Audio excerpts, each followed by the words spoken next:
What's going on, everybody, and welcome back to the channel. Once again, we are here with the final PLE review of 2025 with Survivor Series War Games, in San Diego. A PLE that is causing the internet to piss itself and shit itself at the same time, and I don't really know if it warrants that level of hate. I'll obviously get into the reviews here, and I'll go into detail as to why I feel this way, but I really feel like this PLE, especially, was overly hated across the internet. There's so many people saying this is the worst PLE of the year, this is dog shit, this was terrible.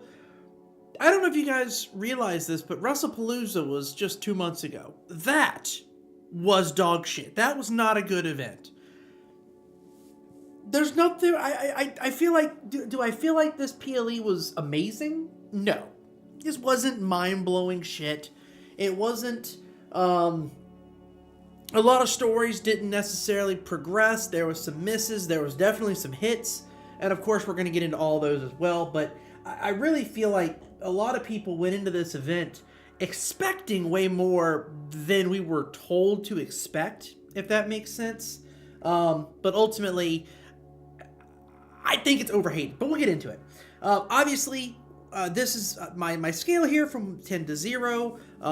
A's from Rob. Rob's ratings are going to be over there, as well as Tom's ratings are at the very top. And Kane is finally back.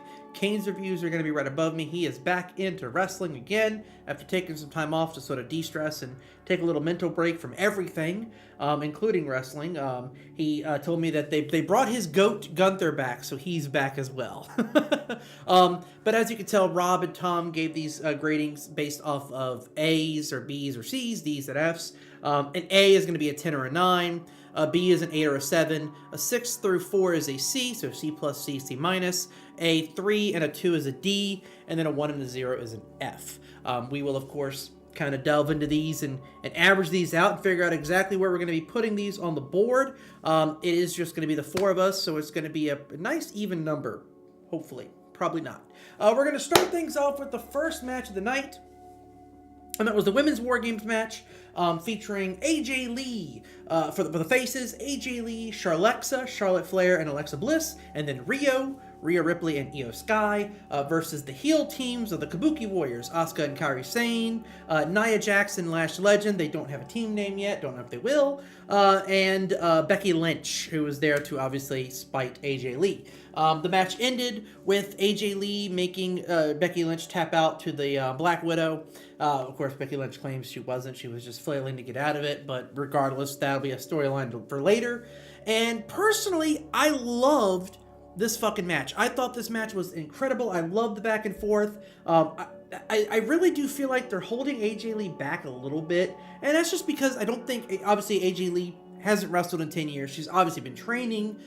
She didn't mess up anything. All the spots that she did, they worked. They were excellent. But I feel like AJ Lee is kind of taking baby steps into getting back to where she was 10 years ago. She may never be there, but I really enjoyed seeing her back. I really enjoyed seeing this match. I thought she played well with everyone. Again, you could have seen a little bit more with her, but again, I think they're just trying to take care of her. You know, you're knocking the ring rust off. This is her first ever stipulation match, which I was blown away by, but I did some research.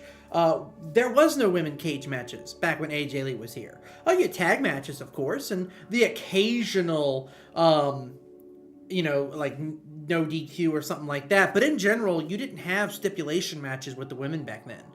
This was her first one ever, and I thought she did excellent with it. You know, you could tell that she was kind of getting comfortable with the cage, especially towards the middle and the end. When she got thrown into the cage, you could tell she threw her body into it to feel exactly what it felt like, because she never got to do that before. Honestly, the highlight of this match was Lash Legend for me. And not because she did anything flashy or spectacular, but just, this was Lash Legends. Also, first real taste of main roster action. This was really the first, I mean, obviously you saw her at Evolution, but this was really the first time that she got an opportunity to shine. I do not think that she should have been the last person entering. I do not agree with that decision. I absolutely think they should have swapped her and Nia Jax because the fucking crowd was dead for her. And that's not a spite on her. The crowd just doesn't know who she is. She's barely been involved on SmackDown. She just recently came up. The crowd, most people that watch the main roster don't watch NXT. They do not know who Lash Legend is, and I really don't think they did her any fucking favors giving her the last spot on this match, or last entry into the match, but overall, I still thought she did excellent when she was given the opportunities. Rhea Ripley is Rhea Ripley. Io Sky with the trash can spot once again with her name plastered on the side of it this time. I thought Charlotte Flair and Alexa Bliss were great. And then on the heels, I thought Nia Jax was much better this year. Last year, she was the weak point of the Women's War Games match. I thought she was excellent today. Becky Lynch is, again, continuing some of the best work she's done. Asuka is amazing. Kairi Sane was excellent with the chain and everything like that, and incorporating the weapons that they did. I thought the match overall was really well. It flowed well. There wasn't many botches that I can think of. Everything flowed well. I do feel like there was a little bit of lacking in the story department in general, but again, I really do feel like this War Games match is supposed to be just kind of a fun, chaotic mess of a match half the time, and not necessarily supposed to be some over-the-top storytelling coup de grace, unless it was built to be that, which is going to be one of my main critiques of the men's War Games when we get to it, but that will be some to come. Overall, I gave this match an 8 out of 10. I really enjoyed this match. I obviously, again, without there being a new, fresh, highlight spot, I can't give it an A, but I still thought that from what they did, the moves they did, the flow was excellent, the timing was excellent, everyone got a chance to shine, no one was the clear-cut weak link, again, with the exception of maybe AJ Lee being a little bit held out of the match to protect her while she's knocking the ring rust off. I wouldn't consider that a weak link, though. Overall, I have no problems with this match whatsoever. I gave it an 8. As you can see over there, Rob gave this match a B, so that'll be a 7. Kane gave this match a 6 out of 10. He was probably the harshest one, which is really ironic, the difference between Kane and Tom's review of this. But Kane gave it a 6 out of 10, saying, War Games, on its weakest day, is still an enjoyable matchup, but it honestly felt like the booking set this matchup to fail. The faces had the advantage, which, while a nice variety, does work against what makes the stipulation work. Poor Lash Legend was thrown in the deep end as the last entrant, despite not being a known name and relatively new. Same thing that I said. She is a great and definitely a future star, but this sucked the air out of the crowd. Again, basically what I was saying earlier, I do definitely agree with Kane there. Unfortunately, the match wasn't very exciting outside the EO, the GOAT, and felt somewhat rushed with very little interaction between participants. Still a War Game, so not bad, just very middling. 6 out of 10. Again, I feel like with it missing a signature spot or some signature storytelling, I can definitely see where Kane's critiques are coming from there. I just enjoyed it from just the act. I thought we got more action than he thought we got, but obviously, again, that's just a difference in styles between the two of us. Tom, on the other hand, thought this was the greatest thing he's ever seen. He gave his match an A+. He gave his match a 10. Loved this match. Everyone had a role. Everyone got involved. The shot of Io jumping from the top of the can was insane. Now, again, I want to preface this for people that are watching. This is Tom's 3rd or 4th. I think it's 3rd or 4th. PLE event, so Tom is new. He just started watching wrestling in August, and that is not a joke. First time ever really watching it, so he's been getting the lore from us as we talk about AJ Lee and all this stuff coming back and how important that is for everyone that's been watching for 10 plus years. So he's obviously not quite familiar with, this is his first War Games. So he's not used to seeing one of the War Games from a couple years ago, that's arguably one of the best women's stipulation matches they've ever had. Tom's never seen that. So as far as a barometer goes, this is Tom's first taste of it. So for anyone that wants to say oh, he way overrated this match, this is all objective. Obviously, these are reviews, our own personal feelings on things. So Tom, if Tom thinks this is the best match he's seen in a really long time and worthy of a 10, that is his prerogative, and I definitely support it. Overall, the average of this match is going to be a 7.75. Tom's 10 is basically going to offset Kane's 6, and with me giving it an 8 and Rob giving it a 7, we don't do halvesies here. We're going to round up, so a 7.75 is going to round up to an 8. So again, it's still kind of in the, we all gave it a passing grade, right? A 6 is still a 3-star match if you want to break it down to star ratings. So it's still a passing grade. It's still a good match. Nothing wrong with it. Just maybe missing a little bit here and there for someone like Kane's palate or Rob's palate, but it was still an excellent match for me and an amazing match for Tom. Next up, we have Dominic Mysterio versus John Cena for the Intercontinental title, a title that Cena took from him 3 Mondays ago. I thought the story leading to this match was actually fucking spectacular. I know there's been a lot of pansies on the IWC complaining about Dom and the Judgment Day being included in 3 of his last 4 matches, but honestly, I don't care. I wanted to see exciting matchups from Cena. I loved their first match. I thought it was great. I thought one last big Super Cena push was really fun to see. He got the Grand Slam Championship. The following week, that 6-man tag with Rey and Sheamus against the Judgment Day, I thought that was spectacular. I thought, the fact that JD McDonough can say that he's the last person to get pinned by Cena on Raw was fantastic and something definitely to hang his hat on. Overall, again, I love this match. A lot of people are complaining about the overbooking of it. I cannot disagree more. This is one of those matches, because of how they're building Cena for this final run, Dominic Mysterio, I would say anyone beating John Cena in a straight up match doesn't make sense right now. You had him go Super Cena mode to beat Dom. You had him overcome the entire Judgment Day. And then, you've built him up, obviously, with the SummerSlam match still. Of course, they had the fucking Brock Lesnar dog shit match before. We'll forget that happened. But then you had the Crown Jewel match with AJ Styles. And again, it was more Super Cena. You've built Cena to this level where anyone beating him straight up 1v1 without some shenanigans happening doesn't make sense. I thought that him getting involved with Raquel and Roxanne was perfectly done. I love the way he sold for Roxanne. He's never taken a women's finisher, and I remember seeing like kind of a little interview with him where he said he'd never taken a women's finisher before, and he'd love to. Like, it was something he would love to do just because he's never done it. He got to do that twice. He took Raquel's and he took Roxanne's, and he made both of them look excellent. I will say, I do find it kind of funny with Dominic Mysterio taking advantage of what happened to Penta 2 Mondays ago. Gosh, I hope recover fast, man. I miss him already. But taking advantage of that and kind of like selling that injury spot just like he did, it was phenomenal. I completely thought he got hurt. I literally told my mom, because I watched this with my mom, they need to stop doing hurricanranas outside the ring. This is now two times in 3 weeks they've got an injury. And then that man, the little fucking cheapskate pops up and hits him with the 619 and almost wins the match. We finally got the final double AA of John Cena's career where he, did the AA on both Finn Balor and JD McDonough. I know Thomas said on Facebook with me, we were talking about it, his dad watched it with him, and it was like the fact that a almost 50-year-old man lifted over 400 pounds on his back and then flipped them over. That is an insane feat for anyone of his age. It was phenomenal, man. It was an absolute great match. Liv Morgan coming back. It was probably, out of all the matches, from a story aspect, it was probably the best storytelling of the night.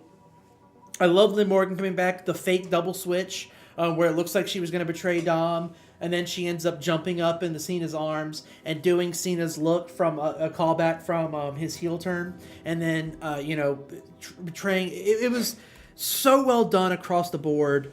I absolutely loved this match from start to finish. I'll be honest, I gave this match a 9. I thought it was absolutely excellent. I'm pretty sure I have the highest rating out of all of us, but I gave this match a 9. I fucking love this shit. Some overbooking is good when it's done right, and this was done right. But I'm also, I'm the kind of guy who loves overbooked matches. Like, some people like to piss and whine and moan, but I'm here for stories, man. I'm here for the entertainment. I'm here for the action. And sometimes you have to get a lot of people involved to really heighten the stakes of the matchup. Not every match needs to end clean. Most matches shouldn't end clean. Not in the WWE, man. Save that shit for another promotion. We're here for entertainment. We're here for stories. We got a great one here, and it just involved 7 people being too much for Cena to beat. And I love that shit. Rob gave this match a high B, gave it an 8 out of 10. Kane above me also gave it an 8 out of 10, saying, I had zero faith in WWE making the right decision in this match when I saw it. I am very happy to be wrong, and the match we got was great, with maybe the best played false injuries angle I've ever seen, and plenty of Guerrero-esque shenanigans. Dom has just been getting better and better since he won the IC title, and has established himself as a star that could break out of the industry and become a household name down the road. Cena, for his part, made Dom look great throughout the match and put over other Judgment Day members, especially Roxanne Raquel, who he sold like crazy for. Not Finn, though. Finn doesn't get put over.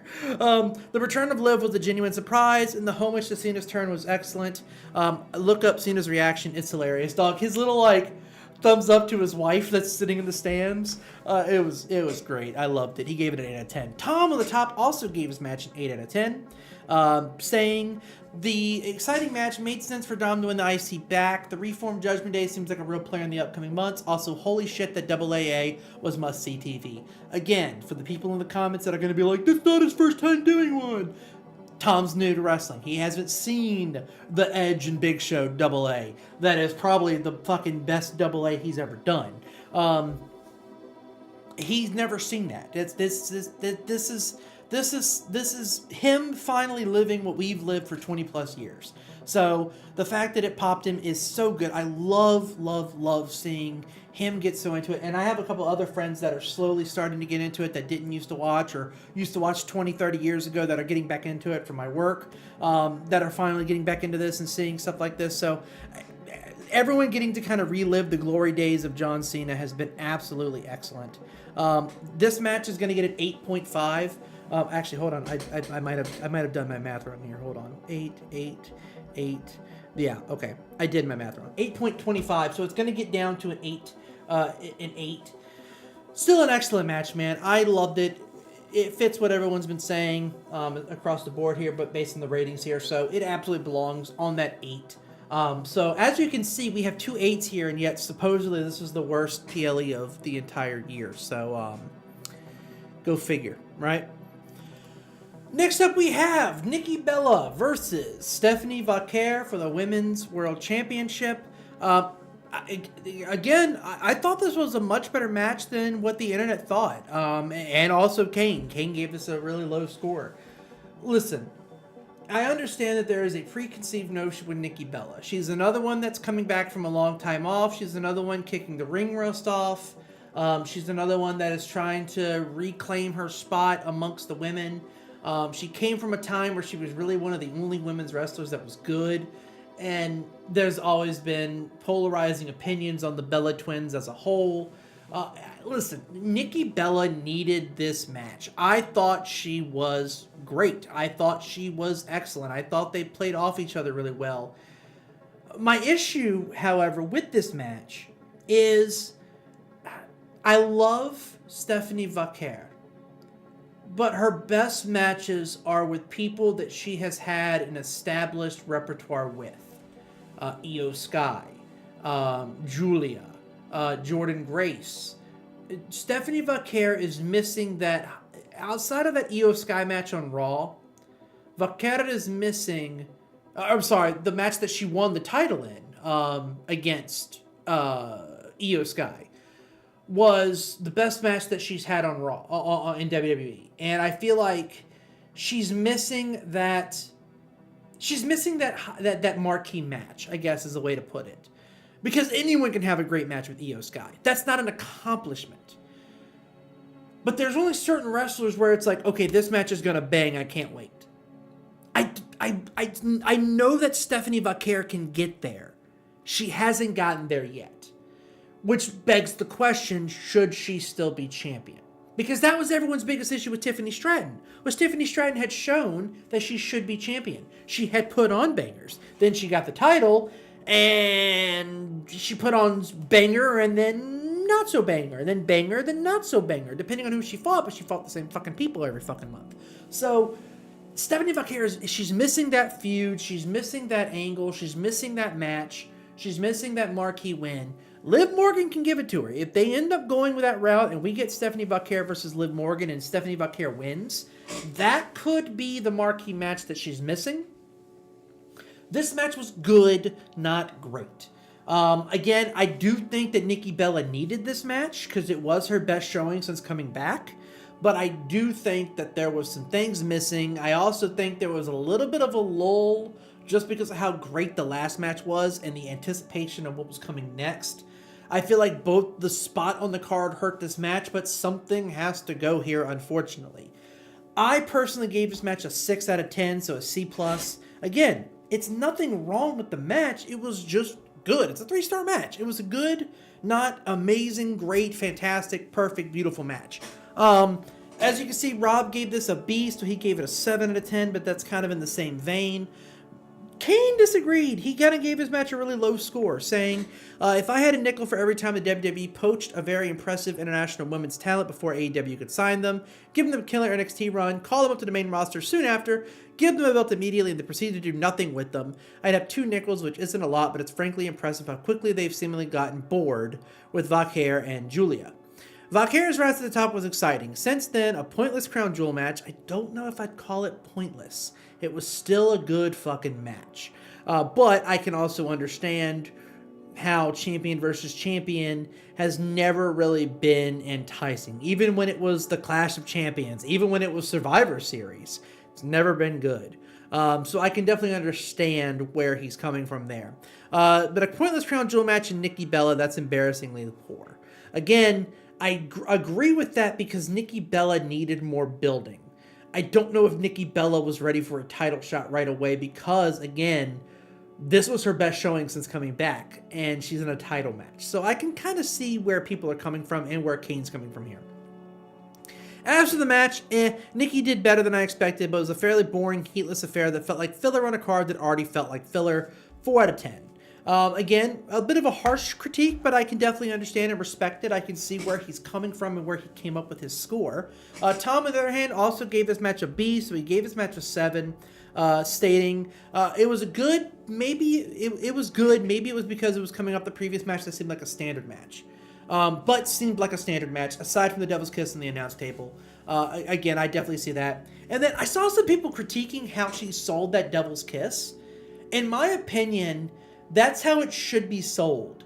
You're getting your head bashed into the fucking ground. Why are you going to flop around when you're doing that? It might look cool to the audience, but it's not a realistic sell. Slapping your hand on the ground as you get hit, she's bashing your fucking head in. Die. Like, that should be what you do. You should just plank.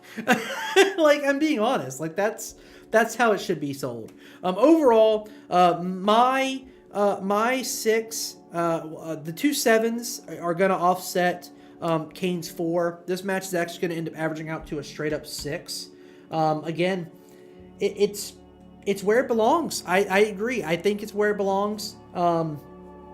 Just kind of an average, okay match.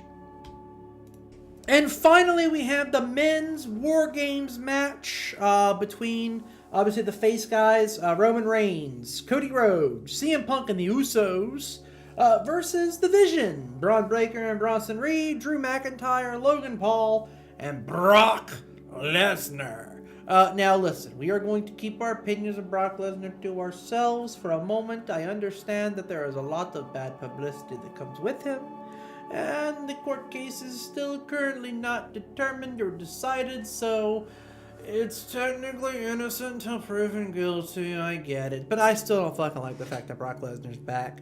But regardless, unfortunately, he's probably the best part of this match. I'll be honest. I actually liked his entire interactions. I thought he looked the best.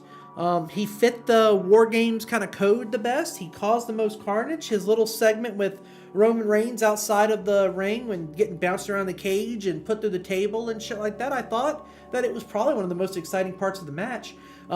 Jey Uso and Jimmy Uso, unfortunately, really didn't do too much outside of the initial flurry since they were the only ones in the match. I thought CM Punk and Cody Rhodes kind of butting heads a little bit earlier was fun, but I feel like you built this match up to where Cody Rhodes, Roman Reigns, and CM Punk didn't know who was leading the match. And we never got a conclusion to that story. We never got a determination of, all right, yep, I'm in charge. It's my team. Let's do this shit.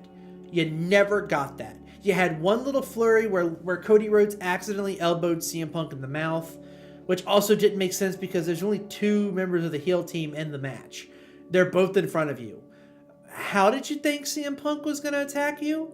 It didn't make sense. That was my biggest critique of this match, because I just, like I said, I feel like, I don't know, I feel like there was just a lot of things missing from this match that I was expecting, and that was a bit disappointing for me. There wasn't any really major spots, which again, I didn't expect there to be, since 4 fucking dudes got injured last year at War Games, so I knew they were going to take a step back from the super high risk moves.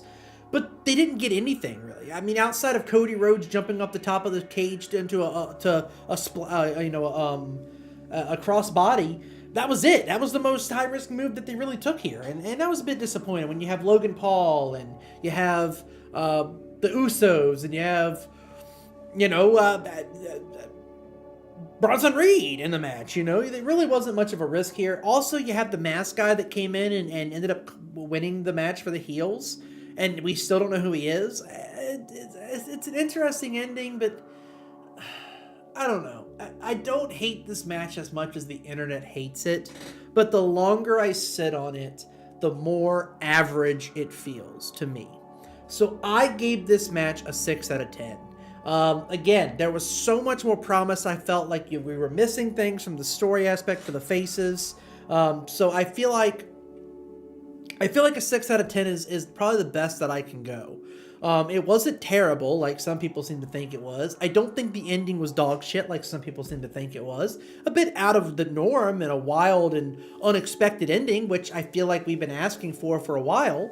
I will say this, it is kind of funny. Everyone gets mad at them for taking the predictable booking route and not taking enough chances with risky booking. This was risky booking. This was taking a chance. This was doing something different, yet you're still bitching about it.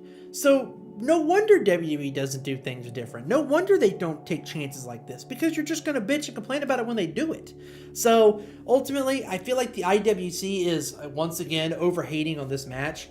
A 6 out of 10 isn't bad. Like I said earlier, a 3-star match is still good. It's just not great. It's not amazing. Rob gave his match a high B, so he gave his match a 7.5. Actually, no, because he said a high B was going to be an 8. So he gave his match an 8. Rob liked this match a lot more than the rest of us did. Again, Kane gave his match a 6 out of 10, saying, I honestly felt a little let down by this match. Leading into it, it was built around the various egos clashing and the lack of team cohesion with the babyfaces when compared to the heels. Yet during the match, this just didn't really play into the psychology. Again, me and Kane were basically on point with our opinions, with the exception of Nikki and Stephanie, which is kind of interesting because usually me and Kane are not so much butting heads or differing opinions, but not usually mirror imaging each other like this. Heels kept up their end of the bargain by working really well together along with the spooky mystery man, but the faces didn't even interact much, let alone have that communication breakdown. Braun Breaker nearly died and walked it off because he was a genetic freak. That is very true. He did not take that Doomsday Device very well, and he fell right on his neck. I don't know how he didn't get hurt. Bronson looked good as a big heater. Paul and McIntyre worked well together, and Lesnar was behind a steel fence, where he allegedly belongs according to Twitter, so he didn't seem out of place either. All the team tension came after the match, so instead of telling a story with the action, this match felt like a bad MCU movie, filler leading up to the post-credit scene for the next one. That's a very good way to put this. This felt like setting the table for WrestleMania 5 months in advance. And that's not necessarily a good thing. Because are we really going to be spending the next 5 months boiling over the tensions between CM Punk, Cody Rhodes, and Roman Reigns? Like, is that really what we're about to spend the next 5 months doing? I don't know how I feel about that. Obviously, I am recording this after Raw, so yes, Braun Breaker is going to be the next contender for the World Heavyweight Championship against CM Punk. I ultimately think it depends on what their WrestleMania plans are, if he's actually going to go through and actually take that World Heavyweight Championship from CM Punk. But this is probably the best I've liked the Vision, and it's unfortunately when Seth got hurt. I thought the Vision looked great. Bronson Reed and Braun Breaker have looked excellent since Seth Rollins got hurt. I actually, and I know this is going to be controversial, I like the addition of Logan Paul. I think he fits, no pun intended, He fits the vision of the vision. He fits what they're doing. He fits what they want to do. So I actually really liked his inclusion here. Like I said, from a story aspect, there was a lot of things that they could have done here, but I definitely agree with Kane. It was almost like filler for the next movie. Which is ironic because that's exactly what fucking Tom said. C+, so a 6. Honestly, meh. It had its moments like Roman getting the brass knucks. That is very true. And staring at his hand like he unlocked an in-game power-up. Masked Man could be a good story later on, but this seems like a filler episode of a greater story. High star power, though. So ultimately, this match is going to end up averaging out to a 6.5. Ironically, Rob's 8 is actually going to make this match kick up to a fucking 7 somehow. I don't know how that worked out. Let me make sure I've got my math right. 6 plus 6 plus 6 plus 8 divided by 4? Yeah, 6.5. Okay, I don't know how the fuck that worked out, but it did. It's a 7. Yeah, I don't know how 1 8 offset 3 6s. Honestly, no, I gotta stick by my guns. I've been doing it the same way. Yeah, I've been doing it the same way. So 6.5, it's gonna bump up to a 7. Not gonna pick and choose when I'm gonna stand by that. So a 7 out of 10. I don't think it necessarily fits there, but that's where it's gonna go. I'd love to hear your opinions on this show as a whole, guys. I'd love to hear your opinions on these ratings. Obviously, this was, again, I felt like this PLE was good, not great. And I can understand how some people could be upset by that. I understand how some people could be disappointed. It's the last PLE. We have 6 weeks until the Rumble. It didn't really set up a whole lot. Raw set up more than Survivor Series did. So I understand some of the complaints. But people saying this was dog shit. People saying that this is the end of the WWE. People saying that this is the worst thing they've ever seen. People at the event asking for refunds.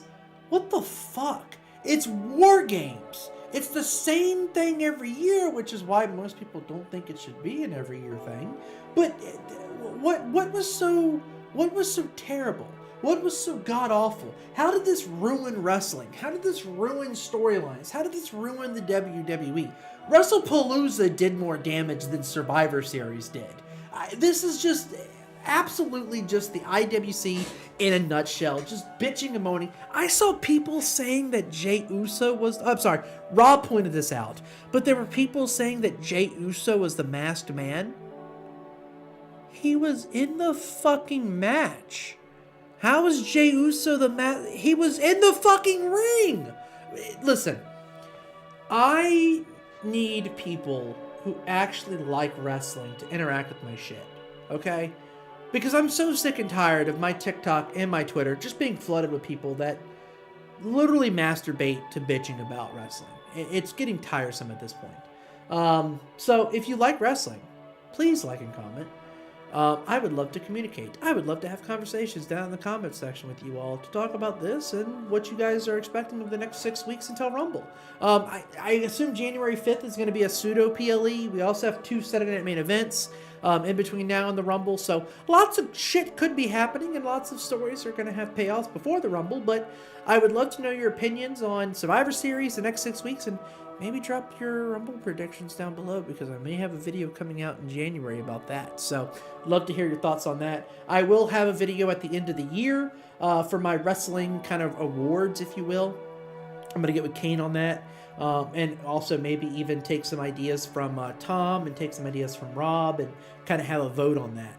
So I would love to know what your favorite moments of the year were down below as well.